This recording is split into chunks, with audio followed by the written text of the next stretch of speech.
So I know it's been a nice while since you have not seen me.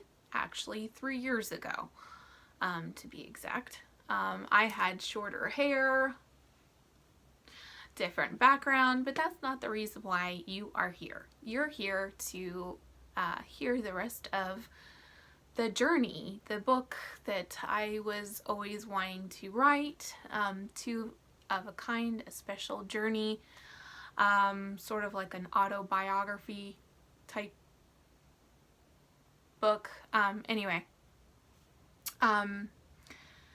I had, I really was struggling on whether I was going to say this or not, so I'm just going to put this out there. December 8th of last year, Jacob did, he did die, okay? So does that mean that the journey's over? No. I think that there is more to the journey. Even though he's not here, that doesn't mean that we can't reflect on what he's taught me. It doesn't mean that the world can't learn things from him. And it also doesn't mean that that I can't write a book about us, because just because he's not here doesn't mean that what I have to say doesn't have ground anymore or anything. So I'm having to obviously revise the book. Instead of doing the chapters that I had said before, I'm going to now change them to things that Jacob has taught me. I think for the most part, this book is kind of, I know this is awkward, but it's going to probably write its own self. And what I mean by that is there's so much involved in my son and I's relationship that it's hard to just put it into small words, okay? There is so much depth to 13 years of me taking care of him, and then another 2 years living down the road from him. So many things that I want to share with you. So I wanted to make this video on the fact that I'm going to revise the book. I also am going to ask that you forgive me that I haven't posted a video any sooner. 3 years is ridiculous. I know most people would have probably just, I guess, unsubscribed. But anyway, here I am. Okay, so moving forward, you know, it's never easy. It's never easy. Even when you know that that person eventually is going to not be around, you're never ever ready for the moment that they take their last breath. And so, however, I don't want to leave this whole chapter off like, oh my word, total depression, obviously. So, excuse me. So I guess what I wanted to do today, in this video, is to thank you guys for subscribing, number one. Number two, I guess in a way, I'm kind of glad that I didn't go about doing the vlog the way that I was going to, because a lot has changed. And so what I guess I'm going to do now is just give you a little bit of a time elapse as to what happened from the last time that you saw me up until now. After you saw me, or after the last video, we had decided, and it was a very, very difficult decision, probably one of the hardest decisions I probably ever made, that I couldn't take care of Jacob anymore by myself. He was too tall for me to carry. Lengthwise, he was too heavy for me to carry on my own, and his needs became more severe, or more needy. He had a dystonic storm before we moved, and I had no idea what that meant. I did not know what that did to his brain, but essentially, I mean, you're welcome to look up what a dystonic storm is, but it shows up in the body the same way as a seizure does, but it happens all up here. And what I mean by that is that he was shaking, he was screaming, he was in a lot of pain, and we had no idea what happened until later, until we spoke to his doctor. And so we took him to a facility. I'm trying to think whether I should say what that facility is. I'm just going to say it was a facility in North Carolina. And so we moved to North Carolina to be close to him, which was also very difficult because that's 5 hours away from my parents and his family. It was a sacrifice, and that's what you do. You make sacrifices for your children, for your family. And so we moved 5 hours up from Hollywood, South Carolina, to actually what's considered Goldsboro, North Carolina. That's where we reside. And he was living in the facility. They were taking very good care of him. It wasn't perfect, but I knew they wouldn't be perfect because they're imperfect people taking care of an imperfect child.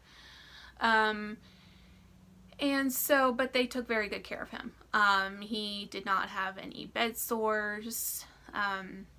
And so, during the time that he was living there, however, obviously what happened with that dystonic storm is what caused what happened next. This is hard to talk about, so be patient with me. Dystonia is where you get a signal from your brain to your muscles to pull your joints backwards. Children can go like this and get stuck this way. Their arms can get stuck backwards. There are different ways kids can like scissor their legs and get all kind of mingled like that with dystonia. But his dystonia started taking over with his neck muscles or his head. And he ended up being in a U shape. Literally, his head was almost touching his butt. And that was a hard pill to swallow.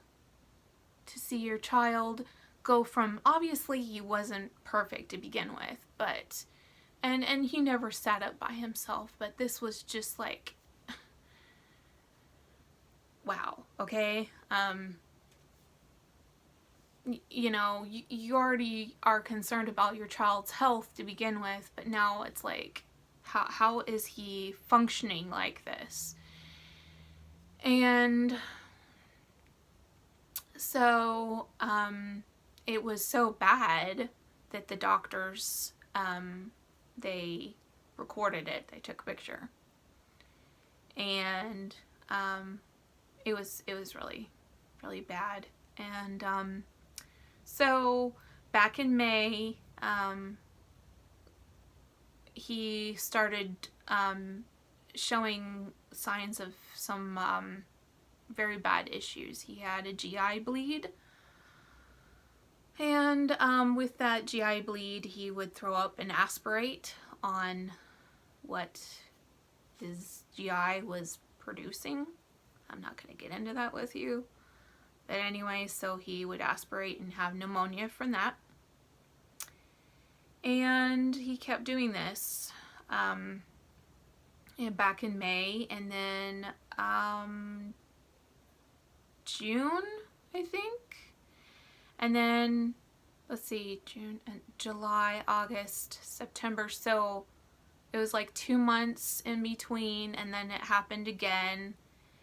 And then in November, and this time I knew something was different. It's just, you as a mother, you just know. So towards the end, this is hard. He was absorbing CO2, which is carbon dioxide. He wasn't eating. He was having breathing problems. They took an x-ray, and his right lung was literally half the size of his left lung, and so that's how he went. And it's been hard. It's been hard. But so I wanted to share an update, obviously, and ask that you be patient with me, and that I'm sorry I didn't do another video sooner. It's just my hands were full with, oh my word, I mean, back in May I was in the hospital for half of a month. I was in the hospital with my son for a month. 2 months after that, this time we were in the hospital for a little over half of a month this time too. And it was very difficult, not only because of what I was dealing with my son, but my daughter was having very bad separation issues. So there was that, but even before that, it was just the move. It was the biggest move we've ever done. And I started my own business that I run out of my own home. So there was that, trying so many things with my daughter. And so, sorry. Anyway. So I wanted to give you guys an update, and I really appreciate you guys subscribing. I promise it's not gonna all be depressing and gloomy, okay? I don't like to be depressed and gloomy, so it's gonna be okay. We're gonna get through this. we're gonna have good things that are gonna come from this book, I promise. It's just, I wanted to give you an update and let you know what I've been going through and why I haven't given you another video, and I am going to promise you that this time I'm going to keep you updated with new videos. So if you haven't already, do subscribe, press the little bell icon, because that will let you know when I have new videos up.